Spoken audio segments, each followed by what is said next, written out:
All right, we are live. This is Coach Arnie on the show, WGSN-DB, radio, TV, and podcast network. Thursday. It's 7 o'clock here on the West Coast. So, hopefully, we'll get here next. Love to hear from you.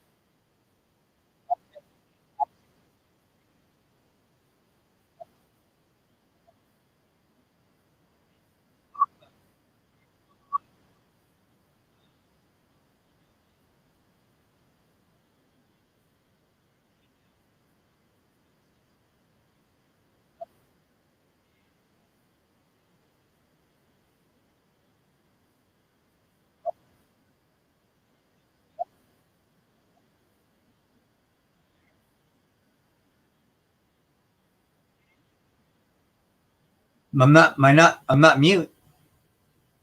I can't hear you now. Now I can't hear you. How about now? We're in? Are we good? I'm sorry, we're good. I had mine muted. Yeah, we're good now. You're good. Okay. Sorry. Did they hear Start that? over from the top. Start from the top. All right.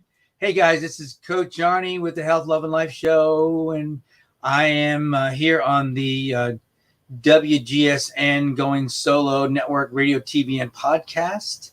Number one Internet Talk Network, and it is Thursday night, so it's about it's a little after 7 because we were kind of messing around here a little bit, and on the West Coast, 10 o'clock on the East Coast.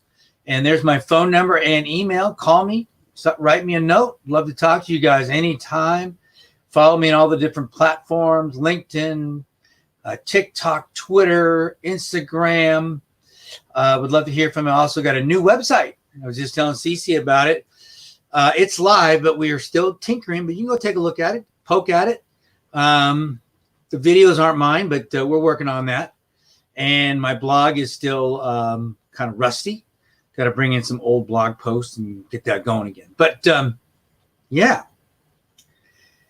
So what are we going to talk about tonight? And I've been thinking about this for a while because of all the negativity in the world. And it's just, I don't know what it is, but it's a different time, I guess. Because I've always been so positive in my life. And for whatever reason, and I don't want to just blame the media because that's an easy target. So I'm going to have to put the blame on a lot of us, because I'm a big fan of not only looking for the gold, as you see here, but finding the gold. See, there's good in everything, guys. Listened to a show today, and I've heard him make this point before, but he goes, if this thing happened 3 months earlier, Kobe Bryant would still be alive. Interesting, huh? And then I had somebody else say that with less people driving today, how many people's lives have been sold? How many people's lives have been saved because they weren't in a traffic accident? We kill about 40,000 people every year in a car accident. Every year. So how many people's lives have been saved? Isn't that interesting? So there's gold in everything, or good. Everything.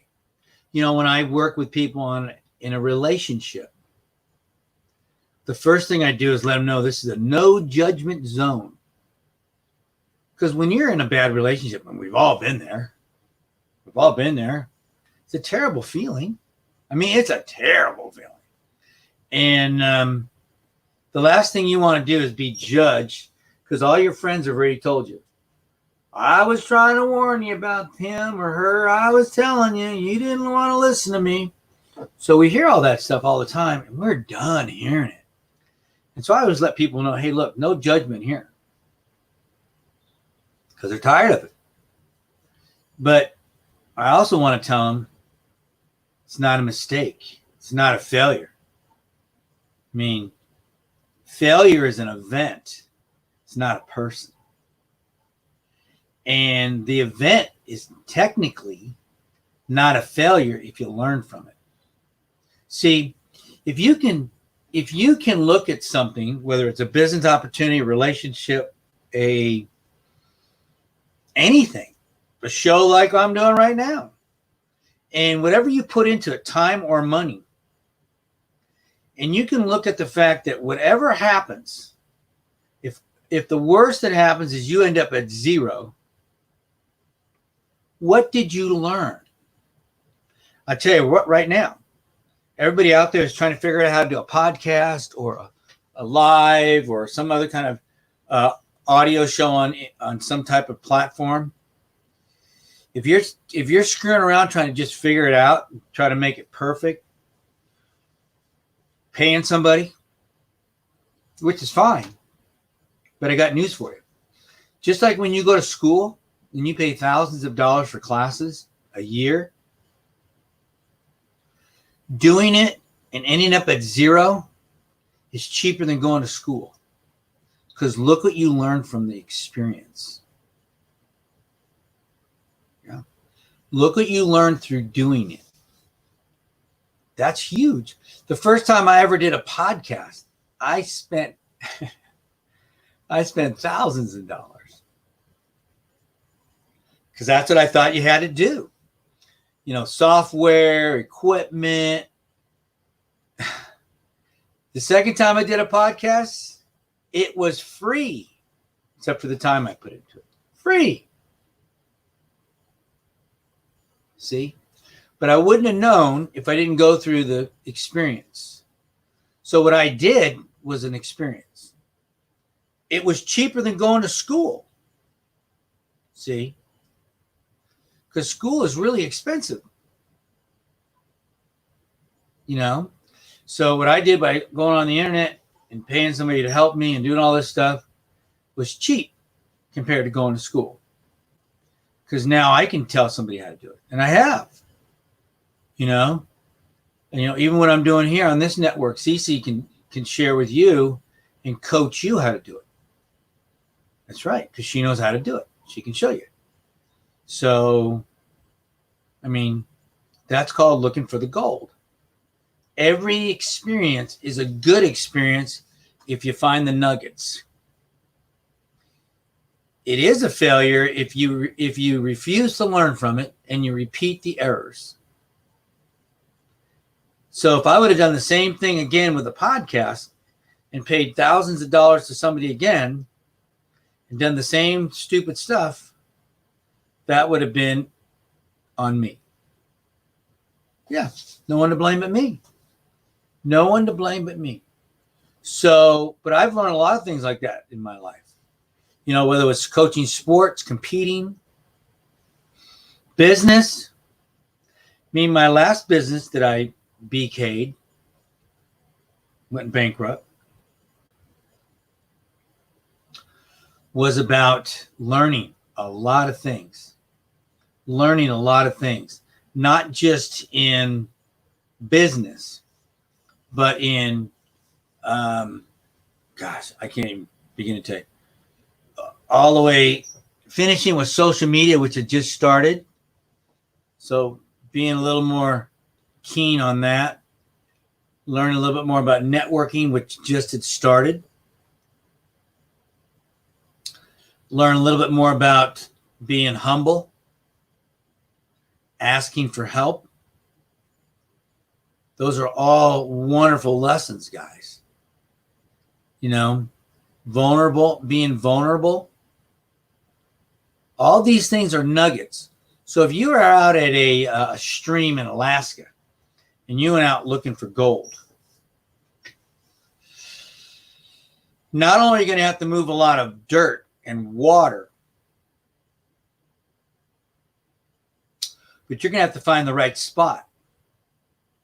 You're going to have to find the right spot. So you may have to travel to get there. You know, in my research for tonight, I found a lot of states that had gold in them.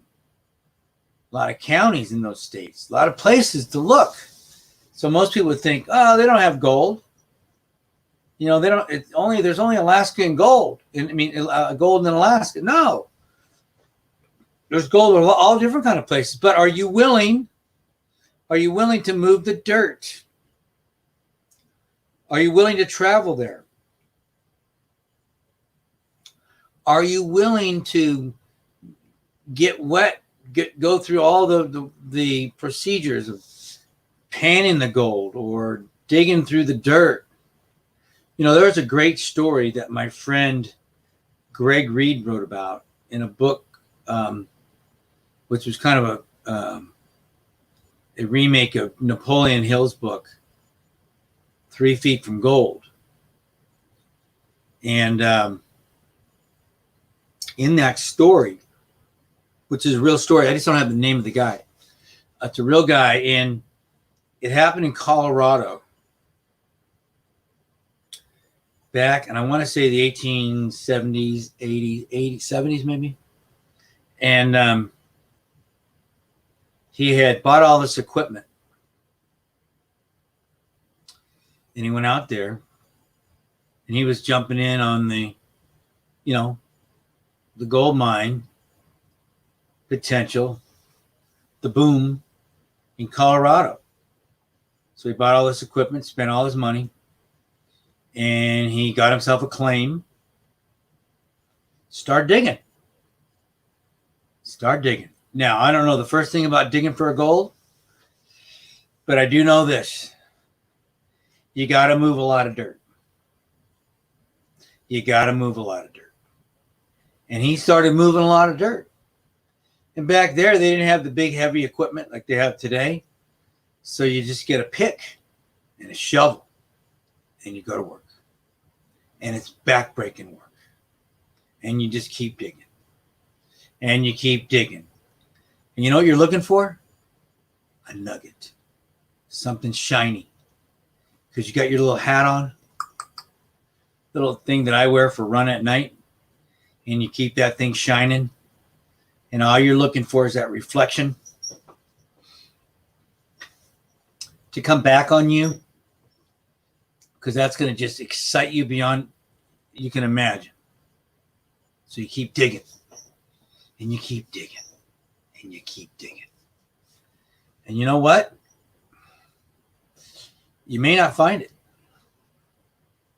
You may not find the gold. Now, does that mean you made a mistake? No. I love the take, and I'll come back to the story, but I love the take on Thomas Edison one time. He was quoted saying about what he was in the middle, not in the middle, he was really going out trying to find the right way to make a light bulb. And he goes, well, I know 900 some odd ways not to do it. So he was always very positive. And because he knew the scientific method required a lot of work. So he just kept trying, kept going at it. So back to our gold mining story. Our friend didn't find anything. And he'd been there quite a while. And he was tired and broke. So he took his equipment. He had a lot of equipment. About $1,000 worth. And think about it, $1,000, 150 years ago was a lot of money. A lot of money. It was his whole life savings. So what do? He sold it. He sold it and took off and went back home. He sold it to somebody that was hungry to find a gold mine. So he bought his gold mine, bought his equipment, but he didn't buy his spirit because his spirit was dead. So our new friend, I don't have the name, I wish I did. You can look him up. Our new friend was energetic and inspired. So he started digging. Digging. The first day goes by. The second day goes by. And I want you to hold that thought, because we're going to take a quick 20-second pause here. So hang on, guys.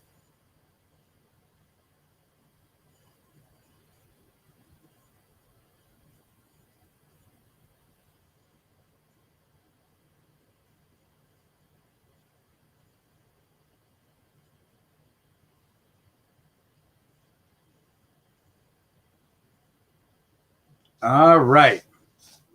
All right. I think we're back here. We're back online here. So our new enthusiastic gold miner, he dug one day, then 2 days, then the third day he's up early and going at it again. And guess what happened?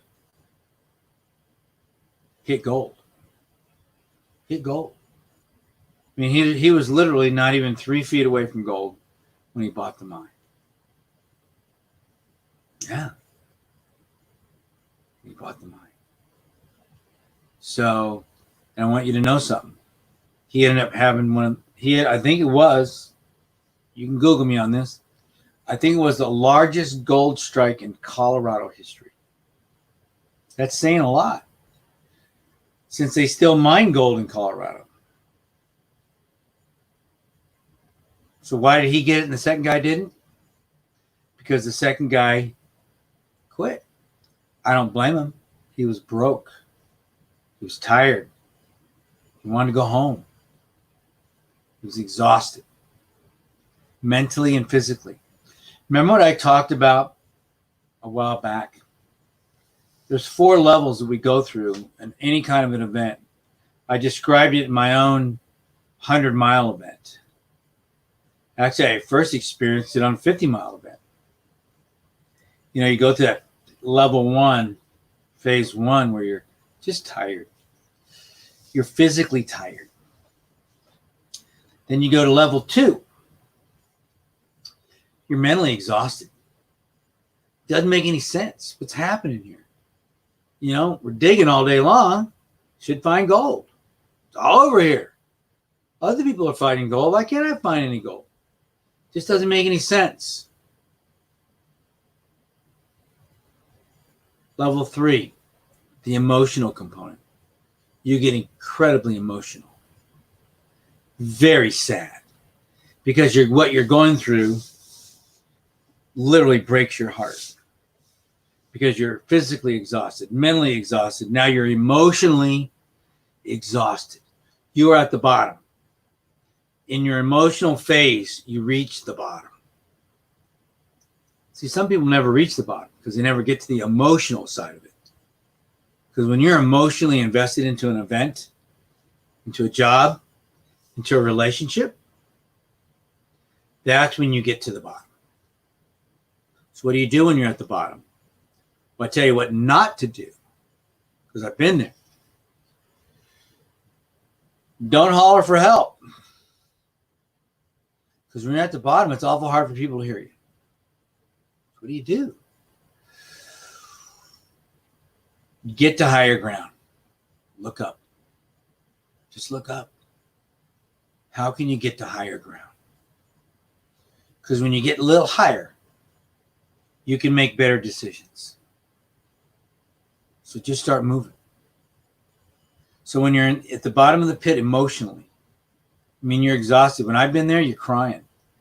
You're mentally, emotionally exhausted. You're crying because you're scared. You don't know what to do, and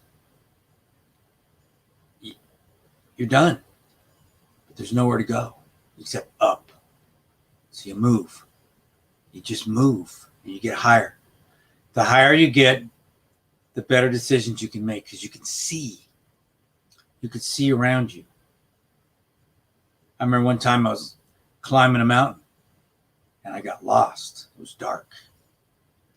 And I looked down one time and I went, whoa, don't do that again.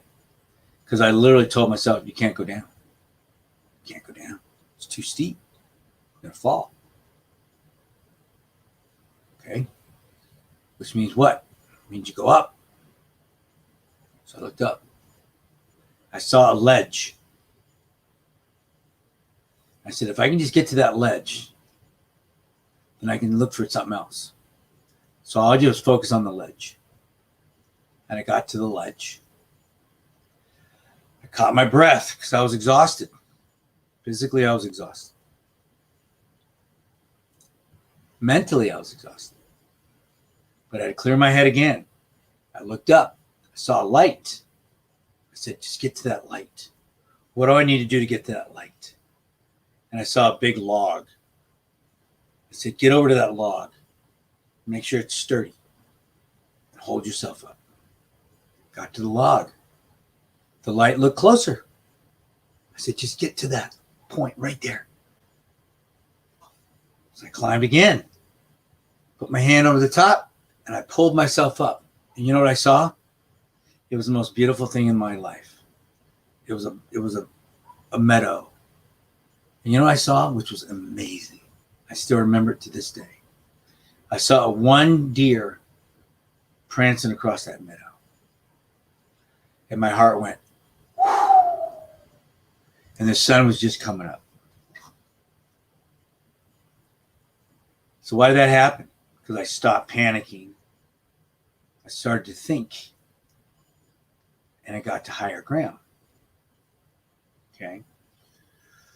So when you're in the middle if you're in the middle of a job, relationship, event, what you need to focus on is finding the gold. Because if you focus on the dirt, you're going to get exhausted because there's a ton of dirt. It's a ton of dirt. You know, if all I did was focus on the fact that I was trapped on the side of a mountain, I'd have freaked out. But all I did was focus on the gold, the ledge, the log, that spot, the light. So if you focus on the gold, you'll get out of it. If you focus on the dirt, you'll become exhausted and collapse. Quit. You know, just like in a relationship. And I've mentioned it before. It's one of my number one projects I share with my coaching. Get a little notepad out. Something like this, but smaller. Notebook. But you can use something smaller than that. And just put a date. And then on every page, you write down something good about somebody that you're struggling with. Just one thing. They smiled at me. Date it. They opened the door for me. Date it. They did me a favor of, I don't know, they went to the manager for me. I don't know, whatever. Just goofy stuff. They got me a cup of coffee. Date it. And every day you get to that office, and you should be on your radar, sonar, beep, beep, beep, beep, beep. And you're just zeroing into that person. You're looking for anything they're doing. Oh, wow. You see that? They just did this and that for Jimmy or for Mary. Wow, that was amazing. That was so nice of them. And every day you find that piece of gold that person's given you, and you write it down. So at the end of the 90 days challenge, this is full of gold. There's no dirt in there. Heck, you could fill that whole freaking book up the first week with dirt, and you'd probably run out of space. But I just asked you to pick out one thing. And it might be hard to find that one thing when you start. Might be incredibly hard. But if you can find that one thing, I promise you, in 1 month, your opinion, your feelings about that person will dramatically change. 1 month, I challenge you. How do I know? Because I've done it. How do I know? Because I've seen other people have done it. Yeah. And I'm telling you, by the end of 3 months, you're going to go, wow, this person is pretty cool. That's not even the magic yet. You know what the magic is? When you give that book to that person that you're struggling with. So you got to remember this. They still think you're struggling with them. They don't know. Now, granted, I'll be honest with you. If you're rolling through this thing and your emotions are changing about this person, they'll probably notice then. A little bit. But they have no idea what you're doing. And they either still think you're a jerk or they think that you think they're a jerk. You haven't given them any reason not to think that, right? So the magic is when you hand them the book and they go, what is this? What's this notebook for? And you go, it's just something I've been doing for you for the last few months. Really? What do you mean? Well, read it. Read it. And this is what will happen. They'll first look at it and they'll go, as they turn their head to look at you, and they'll go, why did you do this? Just something I was working on. And then they'll go back to reading it. Turn those pages. 90 pages. They'll read every one of them. They'll read every one of them, maybe twice. And when they get through it, could be a while. Because when you're reading really cool stuff about yourself, you read it real slow. You read it one word at a time. That's what's special about us humans. We like compliments.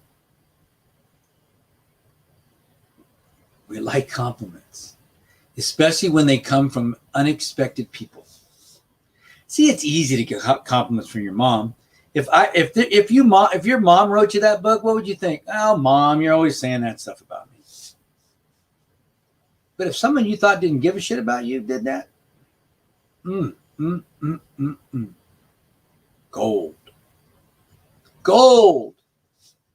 It's gold. They were looking for gold. They weren't looking for dirt. Dirt's easy. I mean, I got people, I can throw dirt on them all day long, and I'm sure they can throw dirt on me too. I don't want to hear it, and they don't want to hear it from me.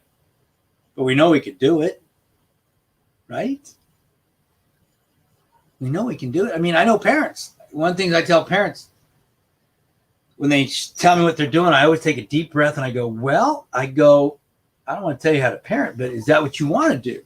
Well, you got to know this stuff, okay? But they hear this stuff all the time. When was the last time you told them something great they're doing? When was the last time you complimented them on one thing they did? I don't care if they did 100 stupid things that day. If you made a big deal about one thing they did, when was the last time you did that? I wouldn't even suggest writing that stuff down. I would just do it every day. Because the first couple of days, they're going to think there's something up. They're going to think you're doing something, freaking them out. But after a week, after 2 weeks, 3 weeks, 4 weeks, ongoing, they're going to be past thinking something's up. They're going to be taking that in. They're going to be enjoying that. Because we all like to be complimented. All of us do. And when you are doing that on a regular basis to somebody, you're going to change that relationship you have with them. And you're going to change the relationship they have with you. I'll guarantee you. I challenge you to try that. You know, compliment.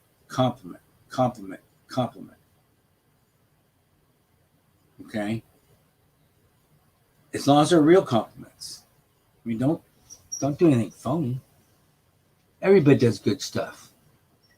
Even knuckleheads do good stuff. Find it. You know, I have an old saying sometimes for people that are sometimes just purposely trying to do dumb things. Even they can be a broken clock, and they're right twice a day. Find it. If you want to be in a relationship with them. If you don't, then don't worry about it. You don't need to be fixing people. But if you want to be in a relationship with it, look for that good stuff. Find it. Look for it. Find it. It'll make their day. It'll make your day. Okay, I promise you. I promise you it will. So you got to look for that goal. So that 90-day challenge is a phenomenal workshop. Phenomenal strategy for finding the gold in people. Because isn't that what relationships are all about? Looking for the good things, not picking at the bad things. See, if I'm in a relationship, I'm choosing to be there, which means I'm going to always look for good things. Does that mean bad things don't come into your head? Of course not. We're human beings. We're not robots. Bad stuff comes in there. So what? Overwhelm it with good. Overwhelm it with good. That's all you got to do. One bad thing comes in. Oh, somebody said something at work and said I wasn't punctuating my paper report I did correctly. Oh, man, I love when she gets me coffee in the morning. I love our conversations in the morning when we talk about the drive-in and this and that. She always makes me feel so happy.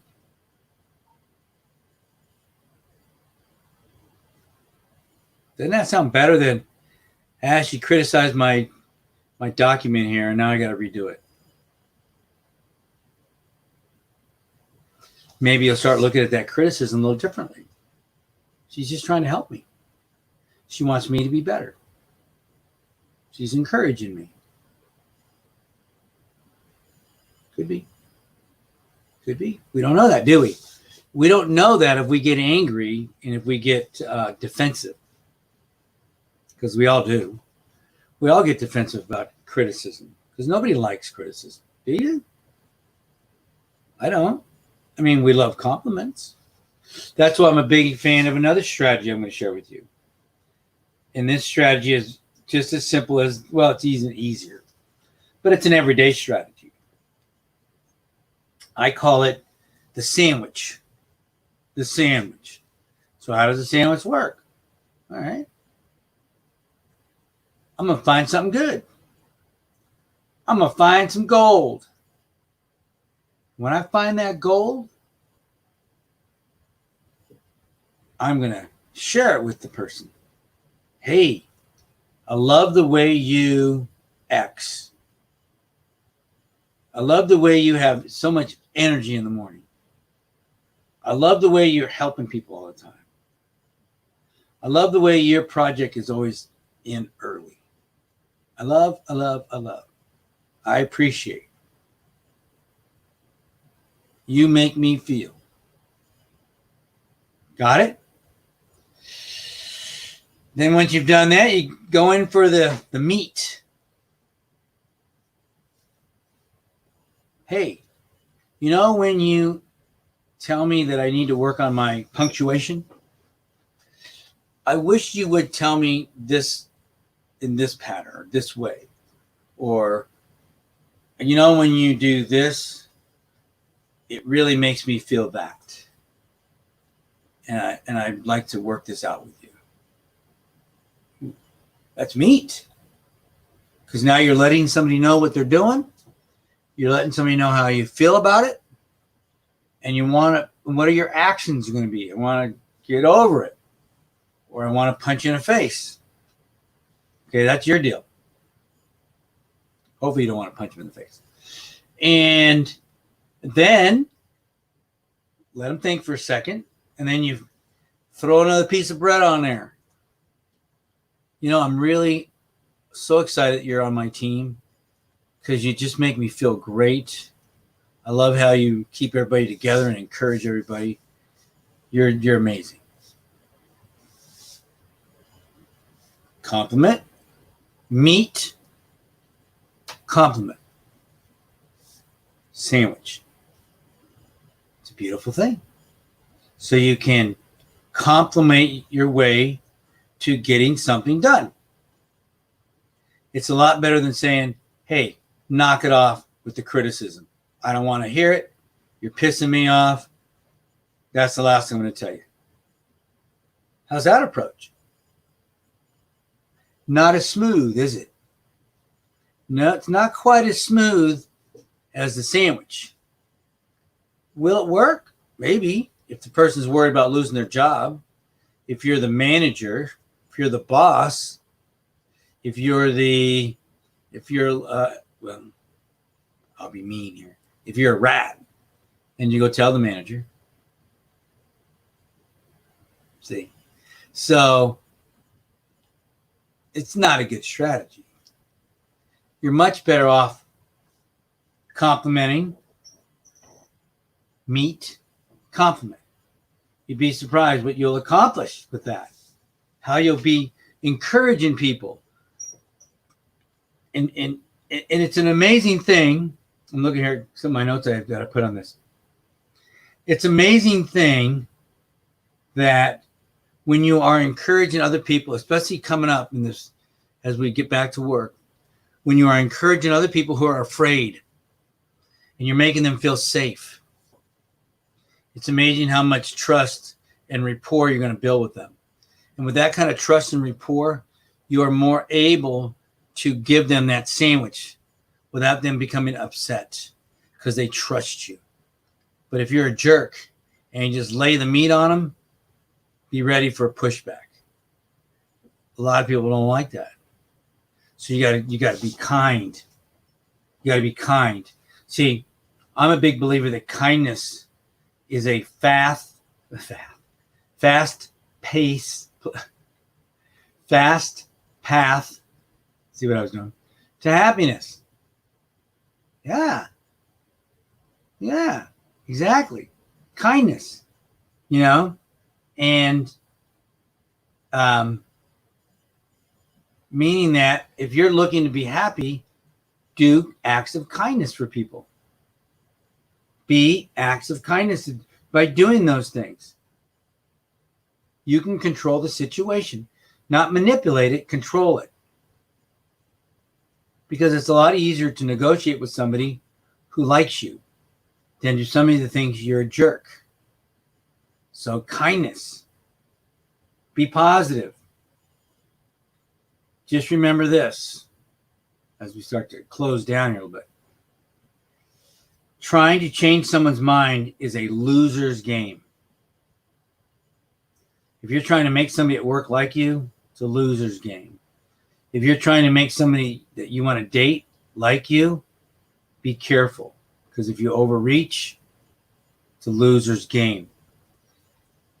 My strategy is kindness. Just when you see them, be kind to them. Compliment. Encourage. Understand them. Don't go in for the kill or be ready to be killed. People that lead with a pitch many times die with a pitch. Now, why do they do that? Because they're sales oriented, and because the fact is they might get a sale. But if your whole thing is kindness, you might get a business. So work on that as far as being kind, to be happy, to control the situation, not for a power, but because you want to have happiness in your life as well. So remember that. And just remember this as we finish up. We're all real close to the gold. We just don't know it. All of us. You just got to be willing to move some dirt. Keep your eyes open. Look for the shiny stuff. And then go get it. Don't focus on the dirt. Focus on the shiny stuff.